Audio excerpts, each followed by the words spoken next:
power of intention. It's about the whole idea of when we have an unbending kind of intent in our hearts about something that we want to create and attract into our lives, that it absolutely is impossible for it not to work when we identify ourselves with the whole field of intention from which all of us originated. And it is essentially a very spiritual message. And I will be sharing more about that tomorrow afternoon, exactly what intention is and how we can attract virtually anything we want into our lives. I learned something when I was very, very young. I was the richest kid in the orphanage. I was the only kid that ever had money all the time. And today I'm 62 years old, and I still have never made a house payment, nor have I ever made a car payment. And I have purchased 19 homes for various people in my family, including everyone in my family and my wife's family and people who work for me, and my children and my wife's children from her previous marriage, and so on. It has been... And it isn't because I'm special, it isn't because I'm more talented, more educated, more brilliant than anybody else.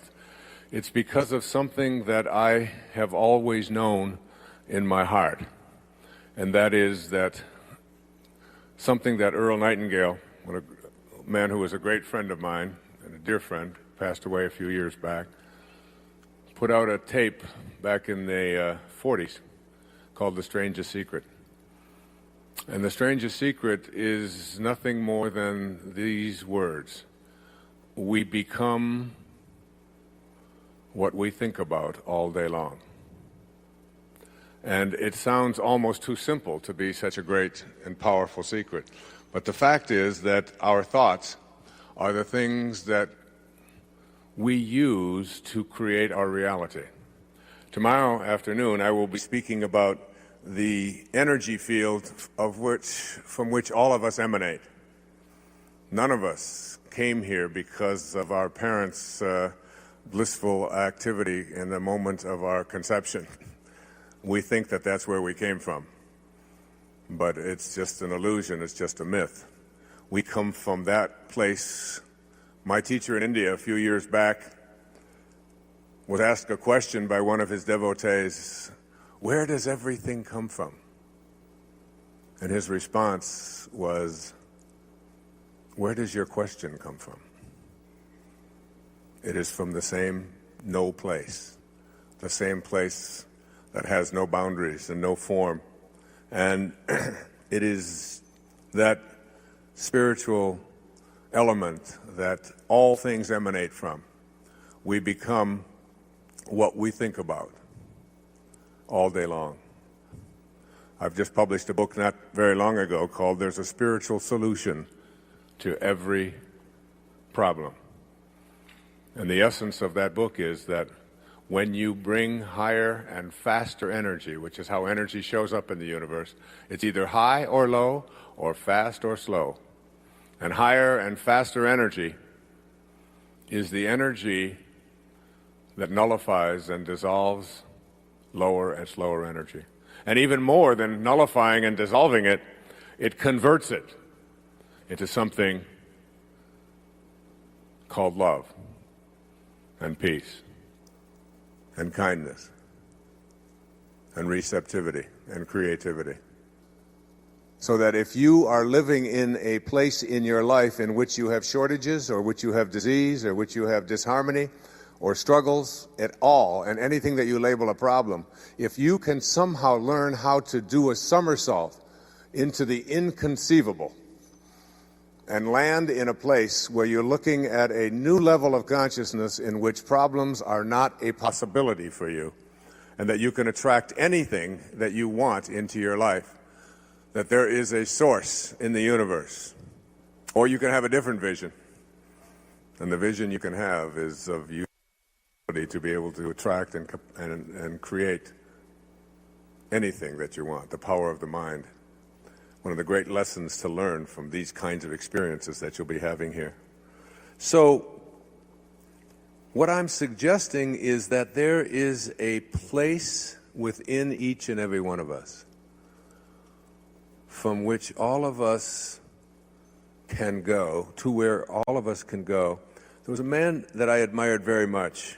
His name was Herman Melville. Melville was a great American writer back in the 19th century. He wrote Moby Dick and many other great pieces of literature and much poetry. And he would leave his writing space in western Massachusetts. Then he would go out into the cornfields, and he would lie down on his back, and he would see in August, he would see the corn, as they say in South Pacific, as high as an elephant's eye. I think, not South Pacific, whatever that is, Oklahoma, I guess it is. And he would imagine that this sea of corn, silk, that's all that he could see lying on his back, was the ocean. And, you know, I used to teach Moby Dick when I taught English literature. And a lot of people think that he was just an obsessive old man looking for a whale. But what Moby Dick was really about was the pursuit of that which everyone else considers to be impossible, and the obsessive determination to not allow oneself to be defeated by any forces in the universe. It's a very powerful theme in Melville's life. And as he would lie there on his back, he would look up, and this is what he wrote in Moby Dick. For as this appalling ocean surrounds the verdant land, so in the soul of man there lies one insular Tahiti, full of peace and joy, but encompassed by all of the horrors of the half-lived life. You got to go to Tahiti. You got to go to that inner Tahiti, that place of peace and joy. And as I'll be talking about tomorrow, make conscious contact with that source from which you emanated. Because most of us, when we come from that source, most of us, we show up into this world, and in this world, we take on something called an ego. And when we take on this ego, it's really nothing more than just an idea that we carry around about who we are. And we begin to believe in this idea about who we are. And this idea about who we are is something that we run our lives on. And it's really based upon the notion that who I am is what I have, and who I am is what I do, and who I am is what others think of me, my reputation, and who I am is separate from everyone else, and who I am is separate from what I would like to attract into my life, that is, from what's missing in my life. Somehow I'm separate from that. That's 5. And 6, who I am is separate from God, from my source. And those 6 ideas that we carry around inside of us are the things that destroy our abilities to become manifestors, attractors of anything that we want to place our attention on. One of my heroes back in the 1840s was a man named Henry David Thoreau. He had a wonderful definition of success. He went to prison, this man, because he refused to pay his taxes to a government that was doing to the people who had been living on this land for 10,000 years and just removing them in the name of our right to do so because of a piece of legislation signed by President Andrew Jackson in 1830 called the Indian Removal Act. It gave anybody the legal right to just remove people who had a language and an educational system and a history of living there. They were just removed. And Thoreau was so anguished by this in Concord, Massachusetts, that he went to prison, refusing to pay his taxes. And his neighbor's name was Ralph Waldo Emerson. He lived 2 streets over and 7 houses down. Those of you who saw my last PBS special know that I recorded it right there in Concord. And Emerson came to the jail at Concord, and he said to Thoreau, he said, "What are you doing in there? We need you out here." He was beginning the Transcendentalist movement, some of the ideas of which I'll be speaking about here today and tomorrow. And Thoreau reportedly said to him, "Ralph, what are you doing out there?" And Emerson paid his bail, and rather than return to his home, he went to live deliberately in the land in a place called Walden Pond out in western Massachusetts. And he wrote an essay on the necessity of civil disobedience. And this is what his definition of success sounded like in that essay. He said, "If you advance confidently in the direction of your own dreams and endeavors, and endeavor to live the life which you have imagined, you will meet with a success unexpected in common hours." That's a really powerful definition of success. That you have things inside of you called dreams and endeavors, and if you live by them, rather than chasing after what it is that you think you would like to have, if you live by that connection to your source, because our thoughts is the way that God thinks through us. Our thoughts is how God thinks through us. And when our thoughts are in rapport with what it is that Spirit is like, which I'll speak about tomorrow, when our thoughts are in harmony with that, everything that the source is capable of doing, you are capable of doing. The greatest teacher who ever came to this planet, who ever walked among us 2,000 years ago, reminded us, after performing miracles and converting water into wine and raising the dead and manifesting the gift of fish and loaves by just his thoughts, the power of his thoughts to attract into our lives whatever it is that he would think about. Such was the energy level at which this man lived, this being lived. He said, "Even the least among you can do all that I have done, and even greater things." It's in every one of us. Every one of us has this capacity to do it. The only way you can get past the fact that you're not doing it, that it's not working, that you do have illnesses, that you do have struggles, that you do have addictions, that you do have scarcity in your life in any way, is because you have identified with those 6 components of the ego. When you let go of that and return to your source and become inspirado, in spirit, when you do that, it starts to chase after you. And it's just something that all I can say is that it does. And I stand up here knowing that this is true. See, I know because before I ever showed up here on this planet, I had a conversation with my source, with God. And God said, "What do you want to do this time around?" Because in an infinite world, you get an infinite number of chances at this. And I said, "I'd like to teach self-reliance." And God said, "You really want to teach self-reliance for a whole lifetime?" It's all I've ever done, 62 years later. "You sure you want to teach self-reliance?"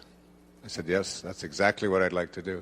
He said, well, then we better get your little ass into an orphanage. And you better spend a good 10 years there, and you better learn how to rely upon yourself. And once you know how to rely upon yourself, you'll be able to teach it. But if you're waiting for somebody else to teach it, or you're waiting for the right things to show up, and learning self-reliance was what's the great benefit. When people say it must have been a hard time for you as a child, I said, look, when you're 6 years old, you don't wake up every morning and say, oh my God, I'm an orphan again today. Why does this happen to me, not everybody else? You don't do that. You get up and you do whatever you do when you're 6. And then you turn 40 a week or two later. Seems like it, doesn't it? And then you look at your life and you say, oh my God, I got all of these problems, and my wife doesn't understand me, and my kids they just think I'm a jerk, and I'm addicted to this, and I'm poor, and I don't have all these bills. Why is that? Someone said, why is your life so messed up? Well, what do you expect from me? I was an orphan, Or my mother liked my sister better. Or Sarah Lee made me fat, or something that is back there in our past we rely upon, when in fact we are nothing more than the product of the choices that we make. When you move into this place of inspiration, in 10 Secrets for Success and Inner Peace, the second secret in here, what I've done is I put together, to me, the 10 most important ideas that anyone can master in their lives. And I've tried to raise my children on these ideas and live my life on them. And I've been keeping notes on them for years and years. When I was 19 years old, I was handed a book. And the book was a series of short stories. And one of the short stories in there was written by Leo Tolstoy, who in his lifetime was considered to be the most famous person on the planet.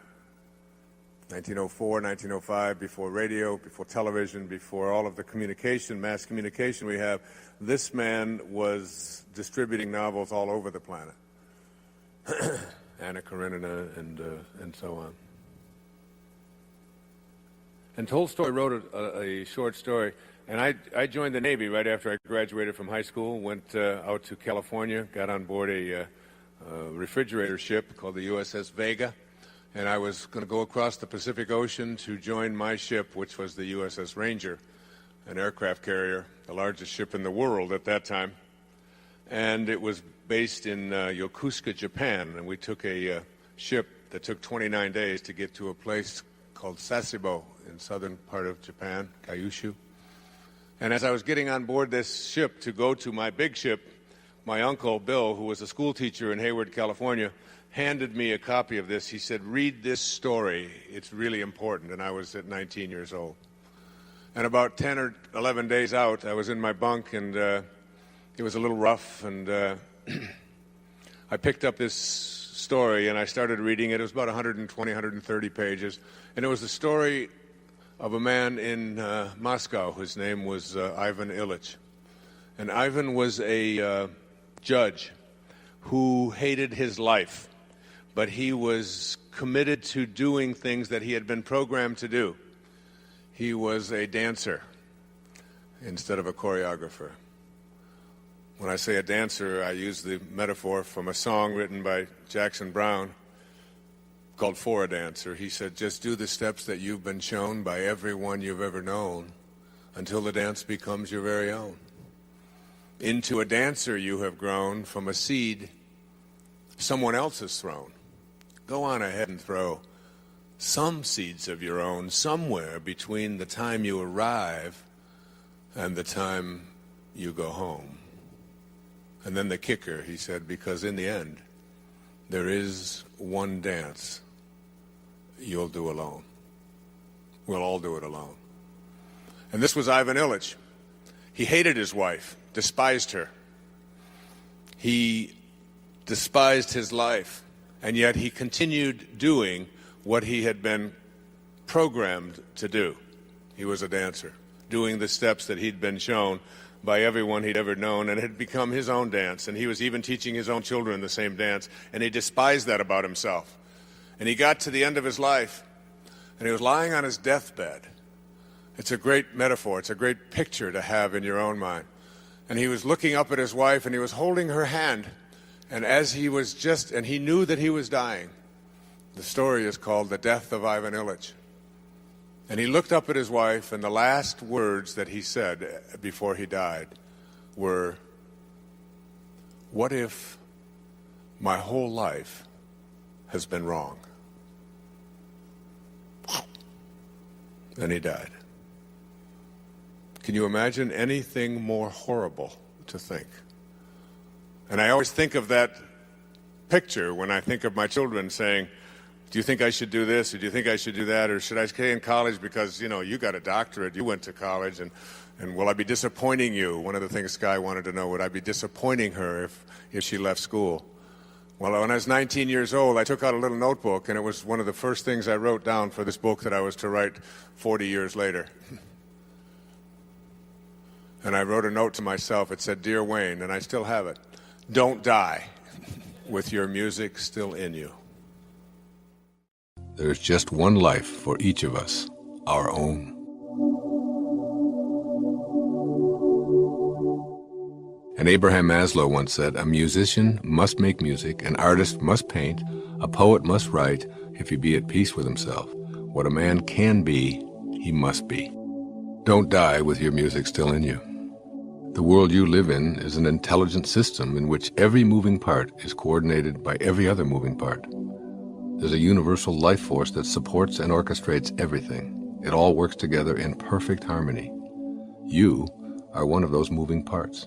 You showed up here in this body that you inhabit, precisely on time. Your body will leave here with the same precision. You're an essential piece of this complex system. Here you are in this intelligent system that has no beginnings and no ends, in which all of the galaxies move in harmony with each other. You must have shown up here for a reason. Khalil Gibran said, "When you are born, your work is placed in your heart." So what is your work, your purpose? Are you living it out the way your heart urges you to? Listening to your heart. Take a moment right now and point to yourself. Your finger is very likely pointing right at your heart, not at your brain, but at your heart. This is who you are. The constant beating of your heart in and out and in, is a symbol of your infinite connection to the always present heartbeat of God, or the universal intelligence. Your left brain calculates, figures things out, analyzes, and comes up with the most logical choices for you. It thinks.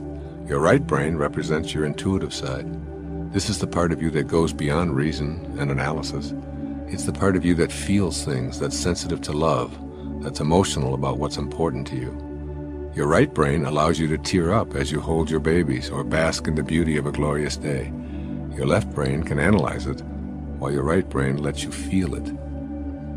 Pick a situation and ask yourself if what you know or what you feel is most important to you. Generally, what you'll take care of first depends on the situation and circumstances you're in. Your intellect can be figuring out exactly how you're supposed to act in a relationship when things are collapsing or when they're rapturous. And then there are times when what you feel will supersede what you know. If you are feeling fearful, scared, lonely, or on the other hand thrilled, loving, and ecstatic, these will be the dominant forces you'll act upon. These are the times when your right brain is right. Your right brain will always lead you passionately to your purpose. Listening to your right brain. There's an intuitive, invisible presence that's always with you. I picture this presence as a nagging little creature who sits on your right shoulder and reminds you when you've lost your sense of purpose. This little fellow is your own death, urging you to get on with what you showed up here for because you have only so many days to get it done, and then your body will be departing for this visit. Your invisible companion will prod you when you're spending another day doing what somebody else has dictated if it's not a part of your own passion in life. You'll most likely always know when you're off purpose because of your thoughts of frustration. You might not always act on this knowledge, though, because your left brain has not mustered up the courage to do the bidding that your right brain knows is your destiny. Your inner intuitive voice keeps urging you to play the music that you hear so that you won't die with it inside of you. But your left brain says, wait a minute, be careful, don't take risks, you might fail. You might disappoint all of those who have a different view of what you should be doing. Then your right brain, invisible companion, your death, speaks even louder. The volume gets turned up and trying to get you to follow your dream. Listening exclusively to your left brain will turn you ultimately into a pretender, or even worse, a commuter. Getting up every morning, going with the crowd, doing that job that brings in the money and pays the bills, and getting up the next morning and doing it all over again, as a well-known song implies. Meanwhile, the music inside of you fades almost to a point of being inaudible. But your constant, invisible companion always hears the music and continues tapping you on your shoulder. The attempts to get your attention may take the form of an ulcer, or a fire to burn up your resistance, or being fired from a stifling job, or being brought into your knees with an accident. Usually these accidents, illnesses, and forms of bad luck finally get your attention, but not always. Some people end up like Tolstoy's character, Ivan Ilyich, who anguished on his deathbed. What if my whole life has been wrong? A fearsome scene, I must say. You don't have to choose that fate. Listen to your invisible companion. Express the music that you hear and ignore what everyone else around you thinks you should be doing. As Thoreau put it, if a man does not keep pace with his companions, perhaps it is because he hears a different drummer. Let him step to the music he hears, however measured or far away. Be willing to accept that others may even see you as having betrayed them, but you haven't betrayed your music, your purpose. Listen to your music and do what you know you have to do to feel whole, to feel complete, and to feel as if you're fulfilling your destiny. You'll never be at peace if you don't get that music out and let it play. Let the world know why you're here, and do it with passion. Being passionate means taking risks. You may indeed find yourself living a comfortable life when you don't follow your instincts. You pay your bills, fill out all of the right forms, and live a life of fitting in and doing it by the book, but it's a book that was written by somebody else. You're aware of that nagging companion saying to you, this may look right, but does it feel right? Are you doing what you came here to do? For many people, the answer is, how do I know what my heroic mission is? You'll find your passion in what inspires you the most. And what does the word inspire mean? It derives from the words in spirit. When you're inspired, you never have to ask about your purpose. You're living it. For one of my children, it's about riding horses and being at the stables. She's in heaven when on horseback, or even cleaning out a stall filled with horse manure. Another daughter is only inspired when she's singing, writing music, or performing. She's felt that way since she was 2. For another, it's her artwork and design that makes her feel purposeful. For yet another, it's designing websites and creating computer programs for others. For me, it's writing and speaking and creating products to help people become self-reliant. This has always been my passion, even as a young boy. So what is your passion? What stirs your soul and makes you feel like you're totally in harmony with why you showed up here in the first place? Know this for certain. Whatever it may be, you can make a living doing it and simultaneously provide a service for others. I guarantee it. The only thing that will keep you from playing the music you hear and marching to the unique drumbeat you experience within is fear. According to A Course in Miracles, there are only 2 basic emotions. One is fear, the other is love. You may fear the disapproval of others. Take that risk and you'll discover that you receive more approval when you don't seek it than when you do. You may fear the unknown. Take that risk as well. Wander in there, asking yourself, what's the worst thing that can happen if this doesn't work out? The truth is that you will just move beyond it. You're not going to starve to death or to be tortured if something doesn't work out. You might fear being successful. You may have been conditioned to believe you're inadequate or limited. The only way to challenge these absurdities is to go toward what you know you're here for and let success chase after you, as it most assuredly will. Or you may fear the biggest one of all. You may fear failure. The myth of failure. This may come as a surprise to you, but failure is an illusion. No one ever fails at anything. Everything you do produces a result. If you're trying to learn how to catch a football and someone throws it to you and you drop it, you haven't failed. You simply produced a result. The real question is, what do you do with the results that you produce? Do you leave and moan about being a football failure?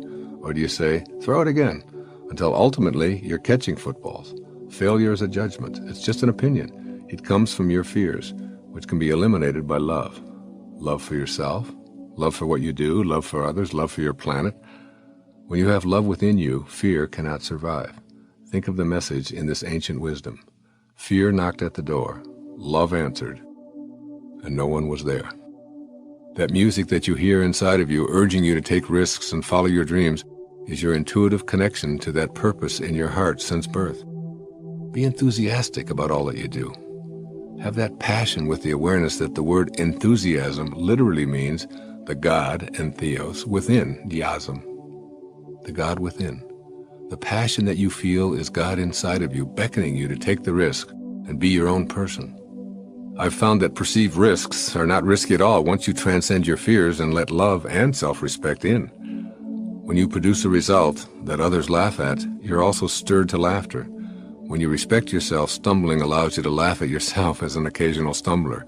When you love and respect yourself, someone's disapproval is not something you fear and avoid. The poet Rudyard Kipling declared, "If you can meet triumph and disaster and treat those two impostors just the same, yours is the earth and everything that's in it." The key word here is imposters. They're not real. They exist only in the minds of people. Follow your right brain, listening to how you feel, and play your own unique brand of music. You won't have to fear anything or anyone, and you'll never experience that terror of lying on your deathbed someday saying, "What if my whole life has been wrong?"